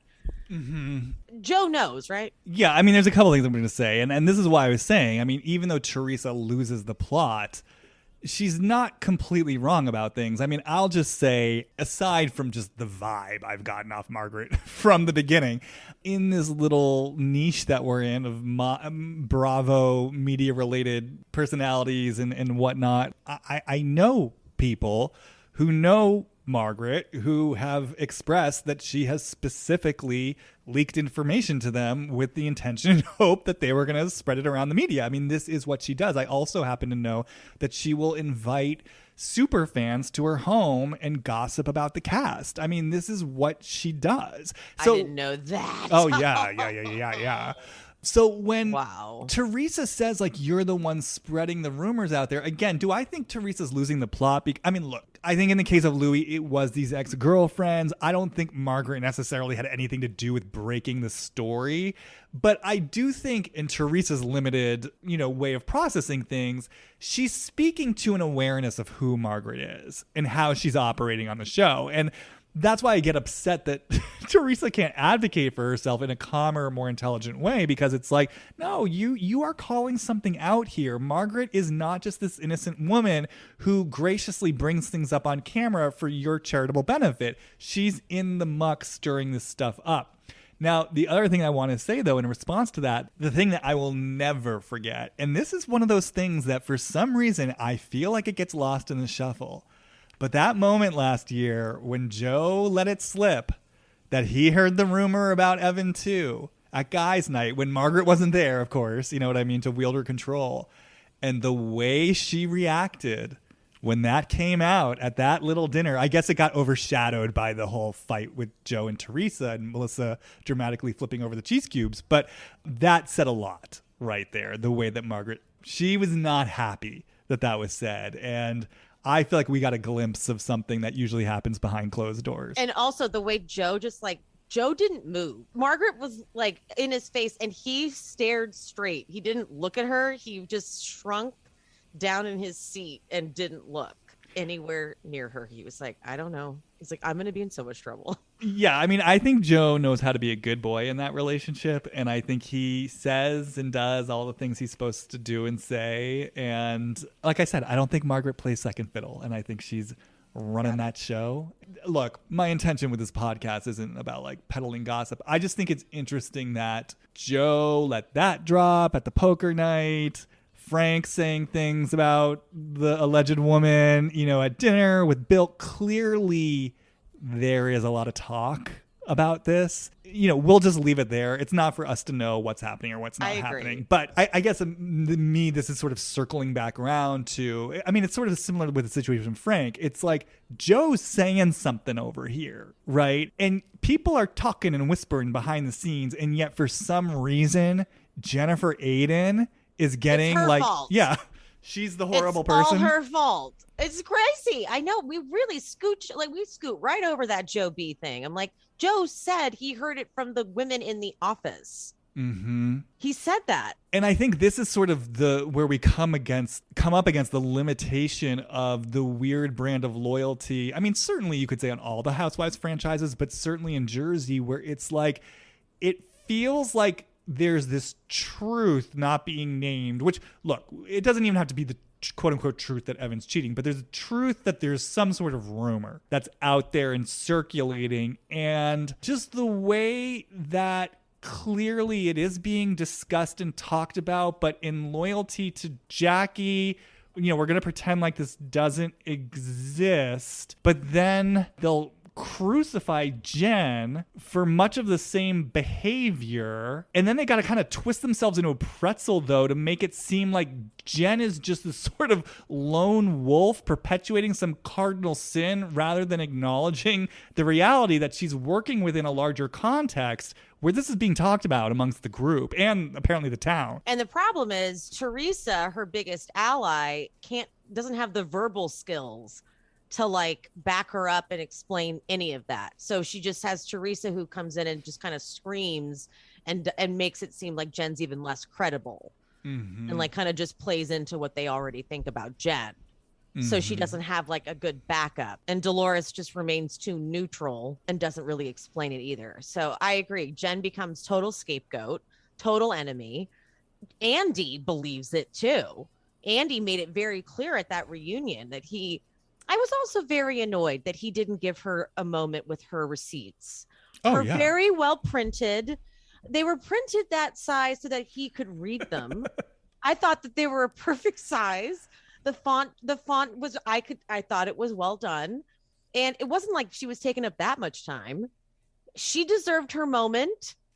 And I thought it was she went a little heavy with the showing of her face. There was no need for them to show the post-surgery face. Yeah. I got what she was doing though. But that's Jen. Jen needs to do that. But Melissa was refusing to let Jen show the evidence, which was Melissa started it. She did start it. Melissa posted something. Jen commented and posted, and at the end of it wrote one little sentence, and then that's where they run and go crazy for a whole season. And for Melissa to sit there and say, Jen, you just have to own that you started it. And I'm just sitting there like, what are you talking about, Melissa? You started it. And I want to say, part of me was like hoping and praying maybe Jen had listened to this podcast, because the episode I did about Margaret and Jen, I brought out those receipts. I literally brought out the Instagram post and like tracked through what happened, because it was so infuriating to me that this like narrative was getting spun, that their whole justification for the way they've been after her this season is, well, the things that you provoke and the things that you say. And literally it started with Melissa doing this totally unnecessary, unprovoked Instagram post where she said all these passive aggressive things about Jen. It's a whole post about Jen. The entire post is about how Jen is terrible. So what is she supposed to do? So when Andy was like making Jen feel stupid for having these receipts in this whole moment, I'm like, well, I'm sorry. At least she's doing something. What's Melissa doing over there at the end of the couch? Well, has she brought anything to this reunion? Well, I was dying when he was asking for final reflections, and Melissa dared to bring back her Antonia tumbling storyline as her final, like whatever it was, what she got the most out of from the season. I was like, oh, Melissa, you are running with this storyline. I have a question. Did I miss it? But did Andy bring up at all that they gave Jen so much hell for pulling her family into... Okay, that really made me mad, because they all gave Jen so much hell last year for pulling her family. How dare she pull her family into a storyline? Meanwhile, that's all Melissa did this season, was literally pull her daughter into a storyline. Well, also, let's not forget, Melissa used her family to get on this show. And not only did she like Jen clearly was going through this was really happening in her family. Her dad was really living with her when her parents were going through an issue. And I didn't really think that she was like pandering to the cameras or anything. It felt authentic. It felt real. No. As where Melissa and her daughter did not feel. Or Melissa's missing sister that never even materialized. Ever. And that's why I loved Jen. That, oh my God, that's when I fell in love with Jen. The reunion where Melissa's storyline was that I want to have a kid. And Jen was like, she doesn't want to have a kid. She's too selfish. I was like, bravo. Just shameless. But I wanted them to bring that up, because I was like, the hypocrisy of Melissa to give Jen shit for that. And then for you to literally use your daughter, not only to say she has an ankle injury and a knee injury or whatever, but also she's depressed. I'm like, that is private.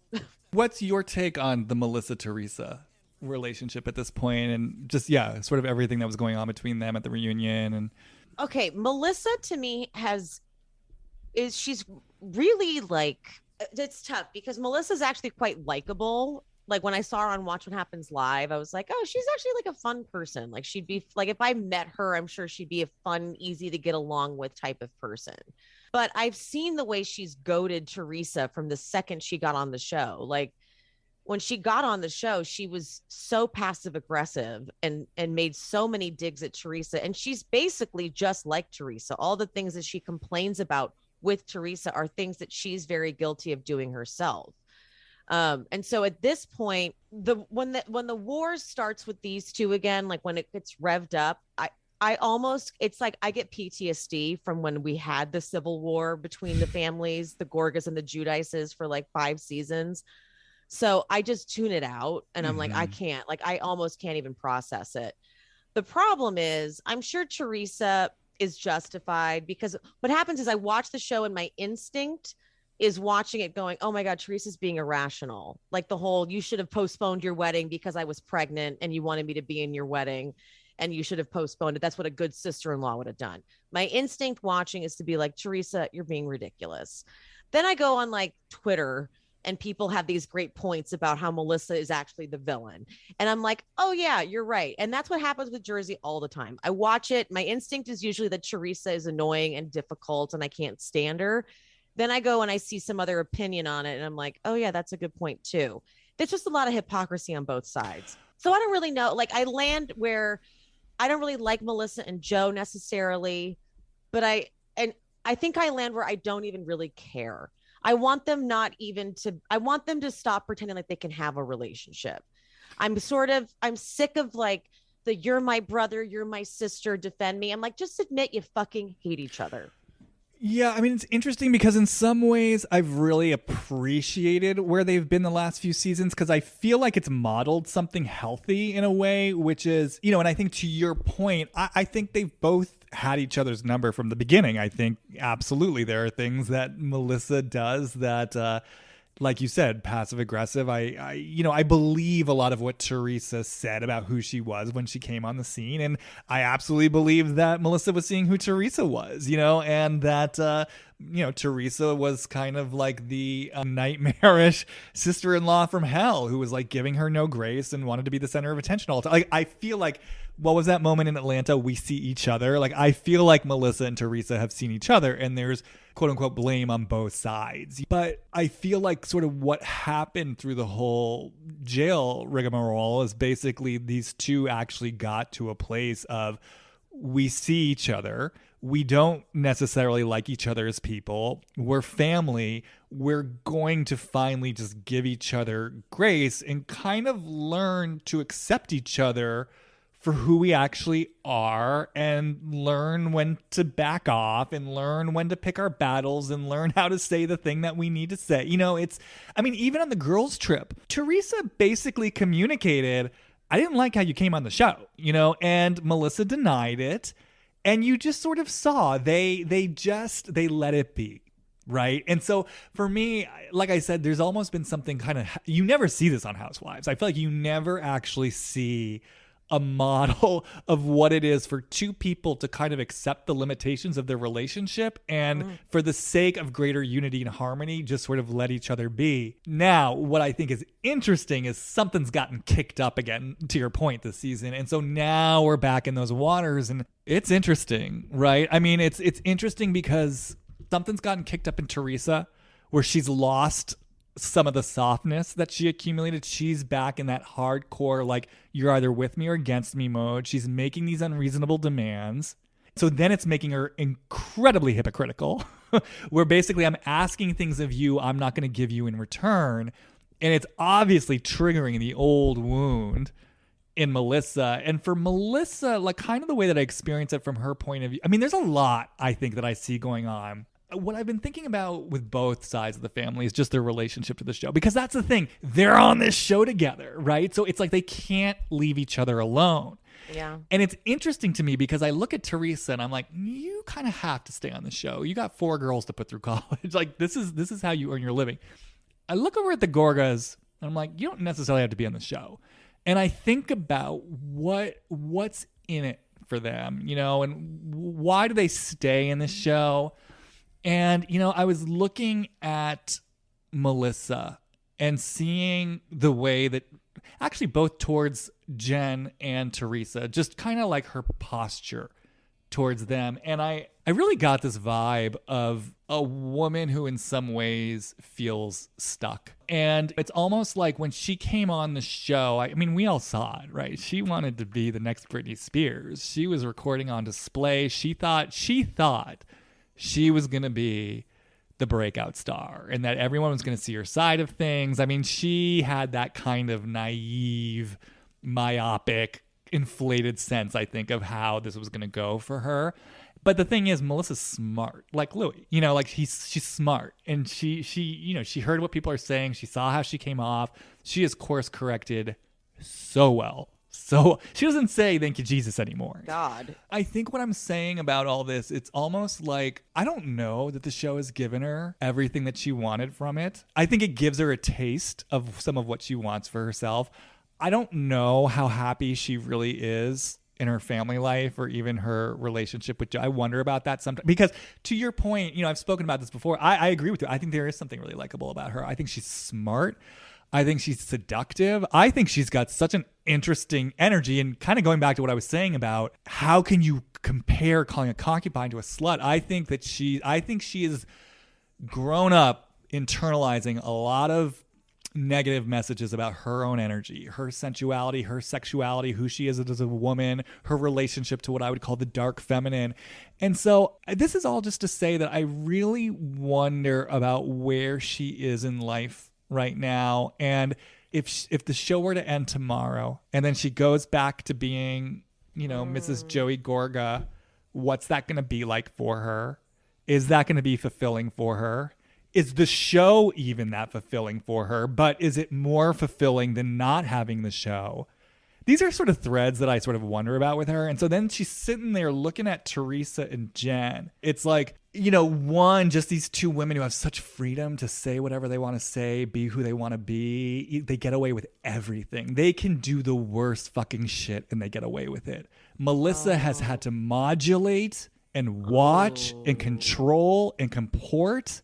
Everything sort of feels like it becomes a prison. She's so self-conscious of how she acts, how she comes off. And so, yeah, this was the original point. Going back to Teresa, it's like I do and say all the right fucking things. And still, you won't give me the benefit of the doubt. You won't give me the smallest grace. You won't see me as like a worthwhile, fundamentally good person who deserves some fundamental level of respect. And I think in the place where Melissa has some deeper relationship to that kind of energy dynamic, I think it kills her. I think it kills her. I think that's why it broke my heart watching both of them when Teresa was like giving them the ultimatums. Like, if you don't tell Margaret, X, Y, and Z, you're not going to have a relationship with me. And watching how Melissa like jumped over to Teresa as soon as she came into that last dinner in Nashville.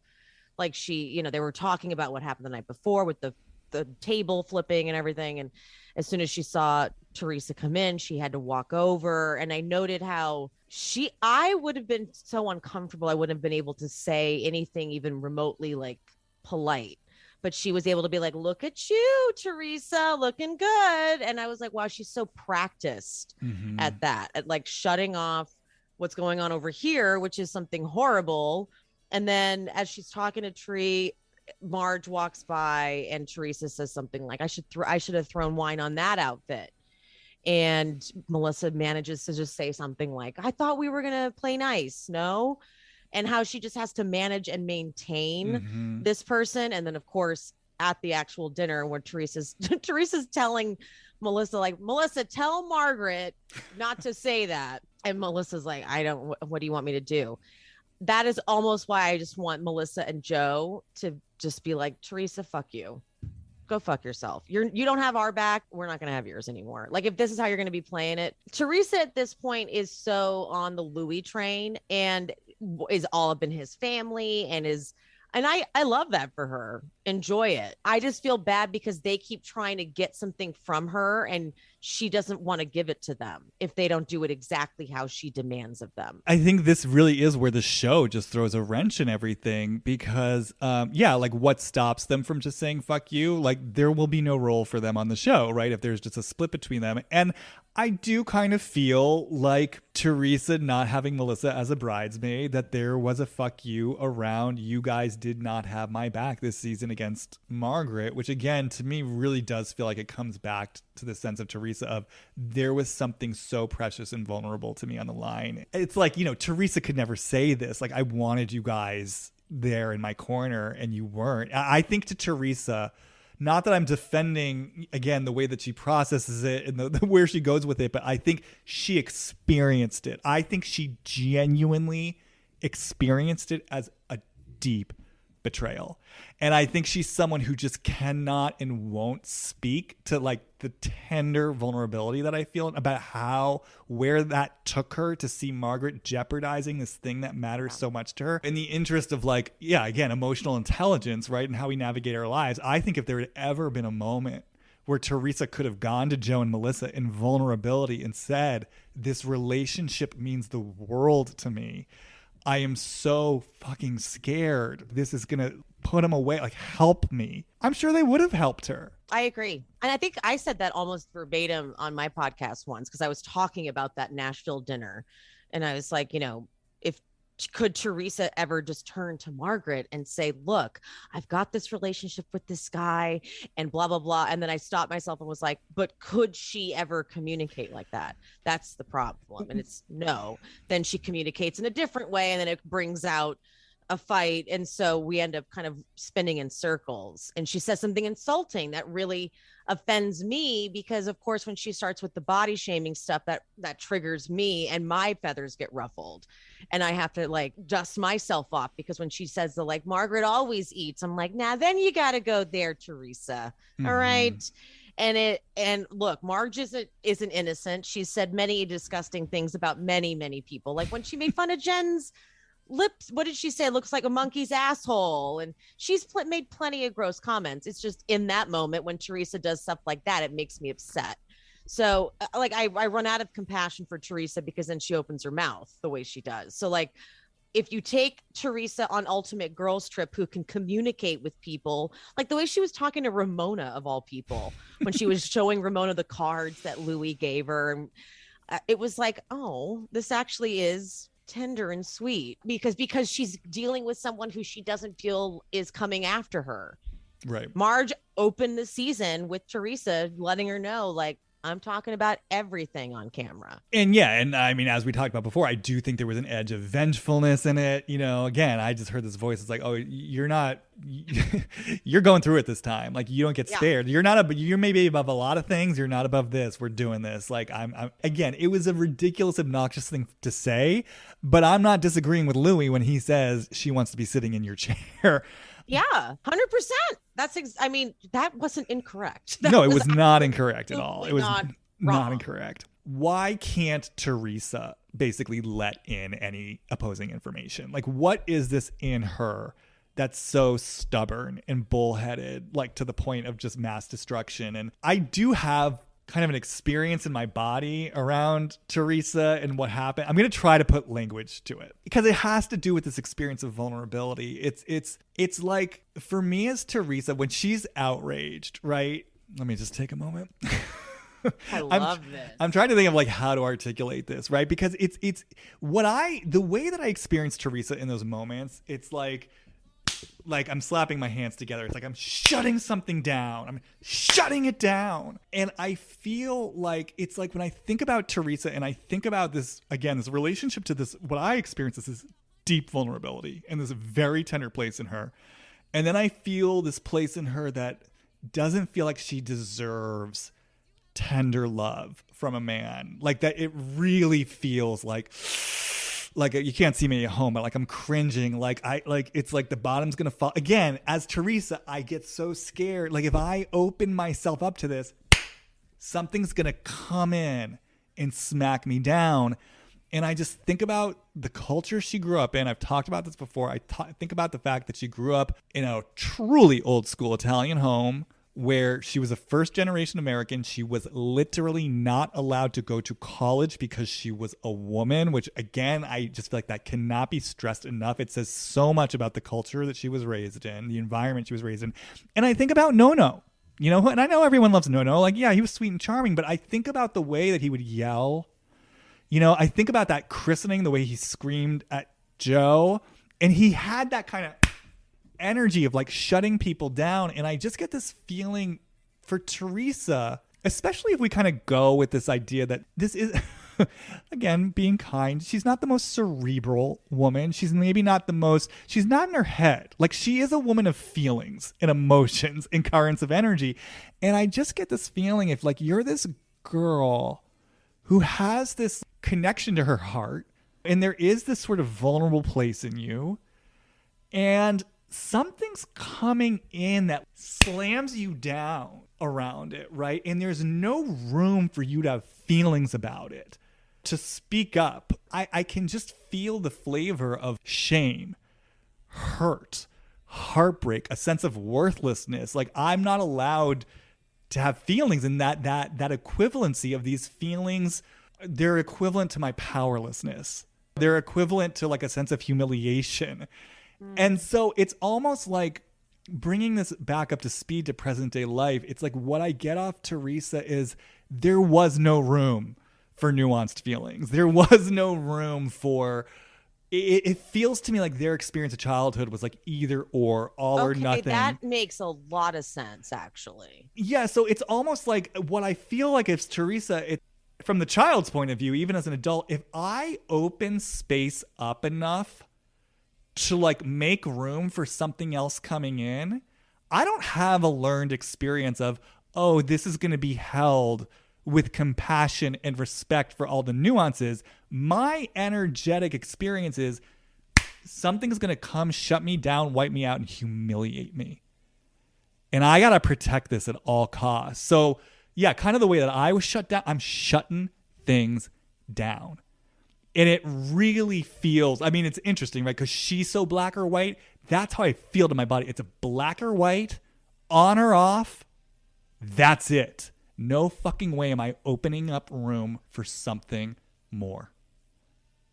So she won't. I think that really just nailed it, because I always think about how Dolores and Teresa grew up in the same area, Patterson. And I Googled Patterson because they talk about it all the time. They're like, I'm from Patterson. Don't you remember? And it's a bad area, a lot of crime. And Dolores was getting in fights all the time. And so it's when you grow up in an area like that, it teaches you a very specific way of living. And it's sort of like you just said, it's a little bit more simple, like you fight or you don't fight. That's just to dumb it down. I can't imagine growing up and getting in fights all the time, but that was Dolores. Dolores even tried to relate to Teresa and say, we can't do what we used to do. We can't be those people that just, you can't go there. And when she tried to talk to Teresa and tried to be like, so, when I had that fight with Jackie, I had to walk away because I knew I was about to do something. Teresa was listening, and then she goes, right. But if somebody upsets me, I'm going to go there. And it was just like you said, it's like, no, it's all or nothing. There's no nuance, like you just explained, which was what Dolores was trying to do. Like, hey, let me put a nuanced spin on feelings and thoughts and ways of thinking things through. Teresa was just very simple about it. She's like, okay, that's a great story.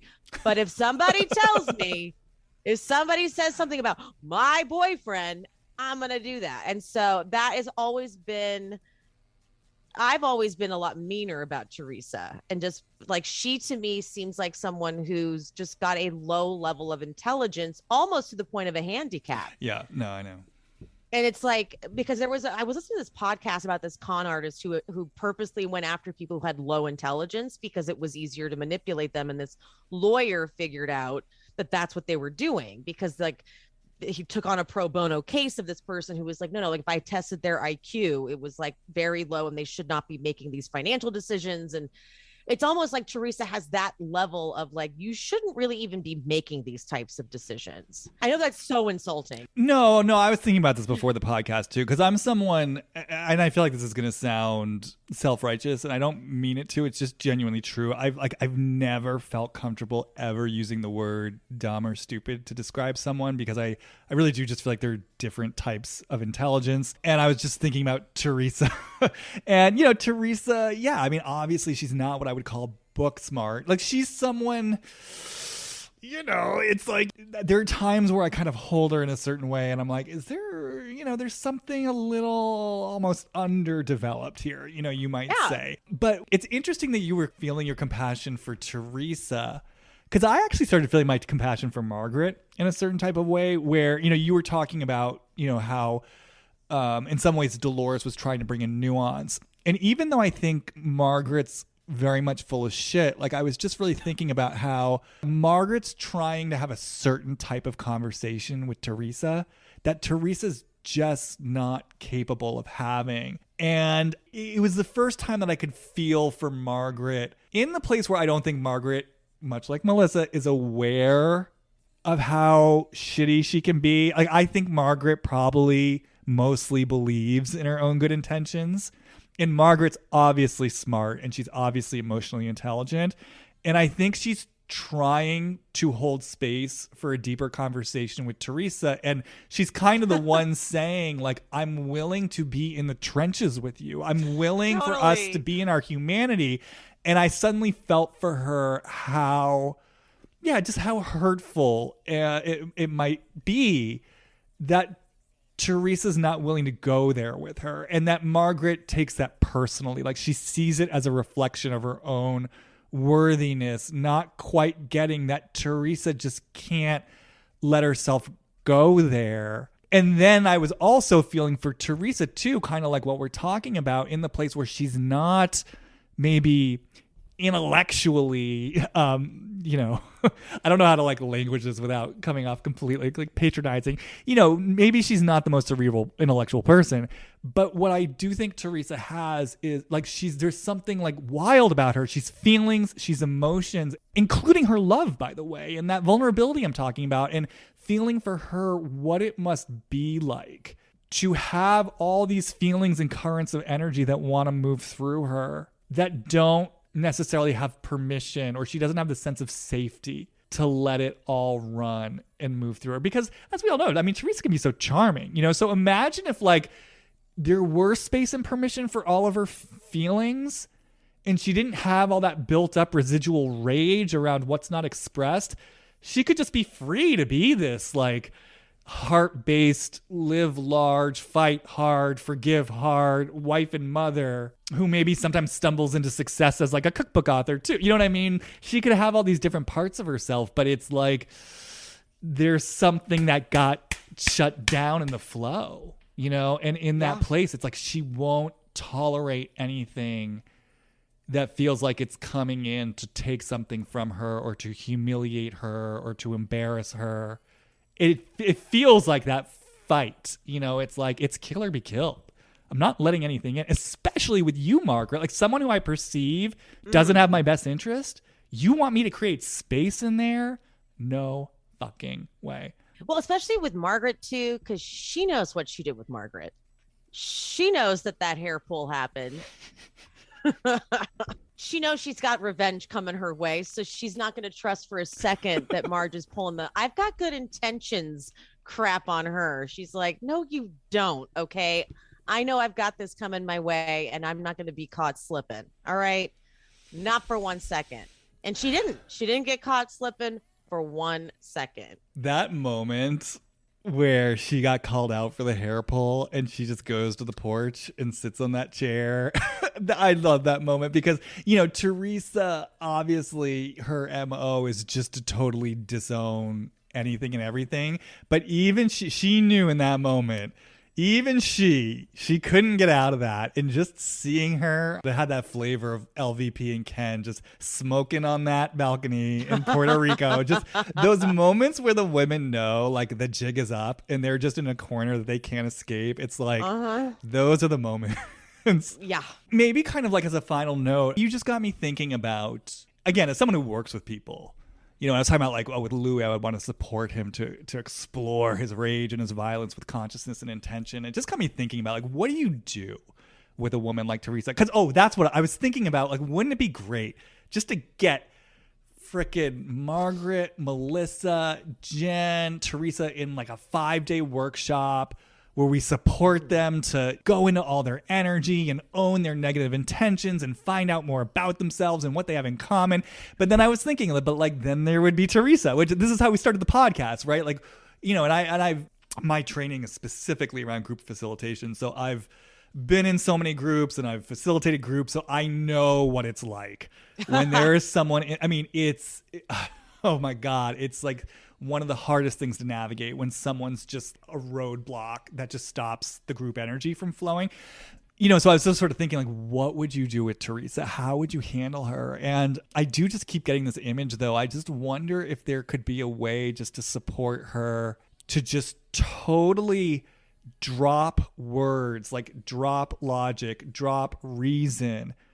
And again, my training's in a somatic form of therapy. So it's like, and just get her into the body, get her into the feelings, the sounds, and just let it rip and just see. Oh my God, like, I just got chills. I would love that. I don't even know what that looks like. She's so resistant to it. I know it's a weird mix, right? Because there's a rigidity to her where everything looks perfect, you know, perfect makeup, perfect clothes, perfect hair. The home's always clean. Like, she's got that rigidity, but then there's something so wild that wants to move through her. So it's almost like with her, letting her, I don't know, like get triggered by Margaret or whatever, but then, yeah, just going into the full body tantrum, you know, that doesn't have to make sense. But letting her just have that energy, it's almost like what's coming up to me as I say this intuitively. I mean, maybe this is stating the obvious, but it's almost like that some of this energy that came in, this opposing force that stopped her, may have come in really young, like toddler young, maybe even like barely verbal young. Because it feels like that to me. It almost feels like a tantrum that a toddler wants to throw. I could see that. I mean, Teresa feels to me like someone who is so suppressing any sort of access to that she almost would be confused at even the thought of bringing that up. She'd be like, what? But then she does such a bad job of suppressing it. Exactly. So it's like to act, I can't even imagine what it would be like to access it. So the thought of it being something that was so early on in life as the roadblock makes sense. Yeah, there's something about that suddenly, feels right to me. Because it's like that far back. Yeah, that actually makes more sense because it's that subconscious and inaccessible to her. And then you start layering all the other stuff on top of it of what it was like to grow up, for example, like a girl in that household, what it was like to grow up in Patterson where people are fighting. You know, it's like you layer all of it on top. It just kind of accumulates. Because, you know, the last thing I'll say too, and she's the oldest, right? She's older than Joe? Yeah. That's interesting. Because, you know, I think it's also interesting that Joe, who has some of that same, like he's a very energized guy with, you know, currents of energy that move through him. But obviously he has more of a capacity to take as bullheaded and as like old school machismo as he could be, he still has the capacity to take things in on a certain level. Yep.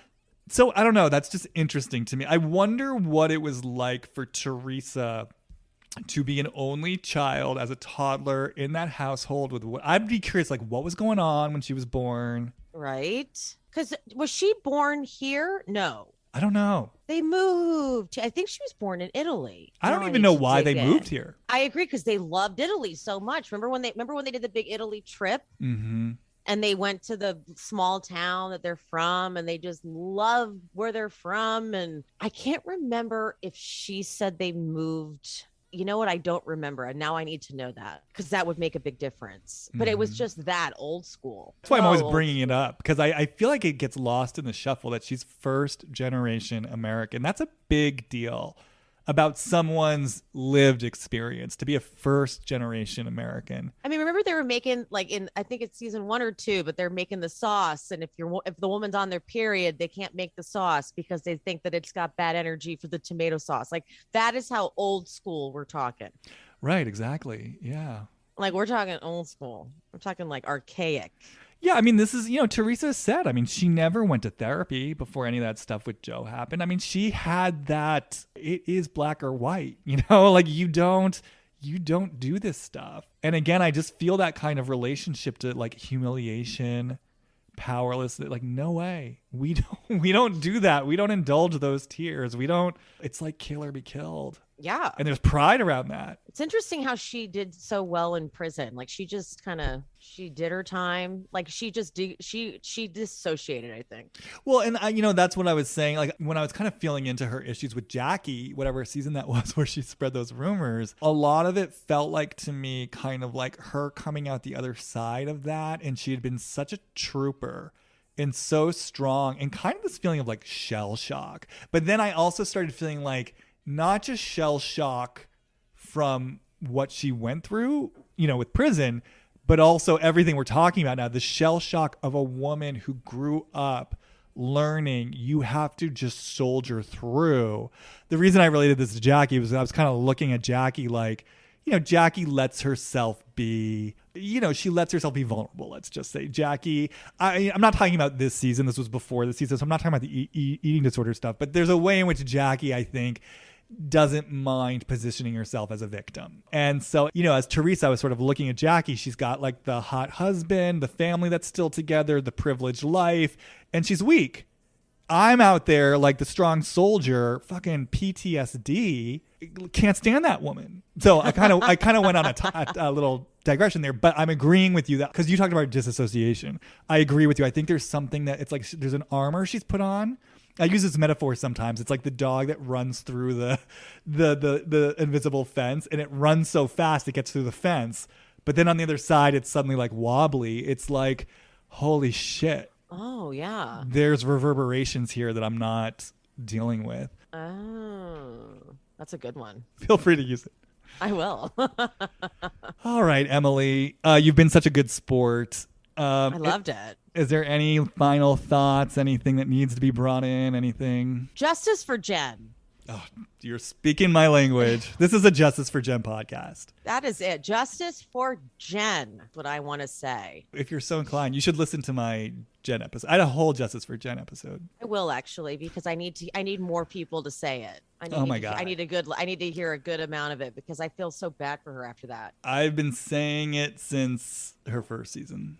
I have. People thought I was crazy. I was like, I love Jen. Well, thank you so much for being here. Tell everyone, where they should find you and listen to you. Well, first of all, thank you for having me. I very much feel honored to be a guest on your podcast. You can find me on Instagram and on TikTok at She Speaks Bravo. And my podcast is She Speaks Bravo with Emily Hanks on all major platforms. And I'll definitely I'll plug both your podcasts and your IG account, but I'll definitely plug your IG account. You put together these compelling, interesting, engaging slideshows where you do clips and you offer your thoughts and you always have a critical take on things. And thank you. Definitely, go follow her and see what's up. And as always, you can follow me at Jamie Stein, JAMIESTEIN for all sorts of content on IG, and go to my website, hollywoodreadings.com, if you are interested in my work.